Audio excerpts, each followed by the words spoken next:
ਚੀਨ ਦਾ ਮੁਲਕ ਹੈ ਨਾ, ਉਹਨਾਂ ਆਪਣਾ ਜਦੀਦ ਟੈਕਨੋਲੋਜੀ ਦੇ ਜ਼ਰੀਏ ਚੀਨ ਦੇ ਸਾਇੰਸਦਾਨਾਂ ਨੇ ਇੱਕ ਆਪਣਾ ਸੂਰਜ ਬਣਾਇਆ।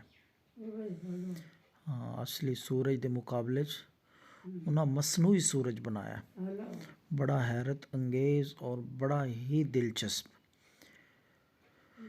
ਐਸੀ ਟੈਕਨੋਲੋਜੀ ਉਹਨਾਂ ਈਜਾਦ ਕੀਤੀ ਹੈ ਕਿ ਮਸਨੂਈ ਸੂਰਜ ਆਸਮਾਨ 'ਤੇ ਜਿਸ ਤਰ੍ਹਾਂ ਦਿਨ ਨੂੰ ਸੂਰਜ ਦੀ ਰੋਸ਼ਨੀ ਆਉਂਦੀ ਹੈ, ਬੰਦੇ ਕੰਮ ਕਾਜ ਕਰਦੇ ਨੇ, ਦਿਨ ਦੀ ਰੋਸ਼ਨੀ ਆਉਂਦੀ, ਇਸੇ ਤਰ੍ਹਾਂ ਉਹ ਰਾਤ ਨੂੰ ਉਹ ਜਿਹੜਾ ਸੂਰਜ ਹੈ ਉਹ ਉਸ ਨੂੰ ਤਲੂ ਕਰਦੇ ਨੇ ਨਾ, ਅਤੇ ਰੋਸ਼ਨੀ ਫੈਲ ਜਾਂਦੀ ਦਿਨ ਦੀ ਤਰ੍ਹਾਂ।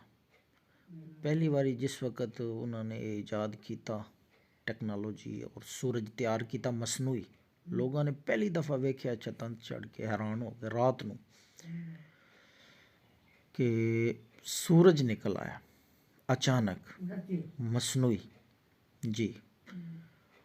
ਔਰ ਉਹ ਐਸਾ ਸੂਰਜ ਹੈ ਕਿ ਜਿਹਦੀ ਤਪਸ਼ ਵੀ ਬਹੁਤ ਹੀ ਜ਼ਿਆਦਾ ਹੈ ਔਰ ਰੋਸ਼ਨੀ ਵੀ ਇਸ ਸੂਰਜ ਆਰ ਉਹ ਦਿੰਦਾ। ਐਸੀ ਉਹਨਾਂ ਨੇ ਟੈਕਨੋਲੋਜੀ ਈਜਾਦ ਕਰ ਲਈ ਸਿਰਫ ਇਸ ਵਾਸਤੇ ਕਿ ਉਹਨਾਂ ਦੇ ਸਾਇੰਸਦਾਨ ਬੜੇ ਹੀ ਮਿਹਨਤੀ ਔਰ ਮਾਹਿਰ ਤਰੀਨ ਆਪਣੇ ਫਨ ਦੇ ਅੰਦਰ।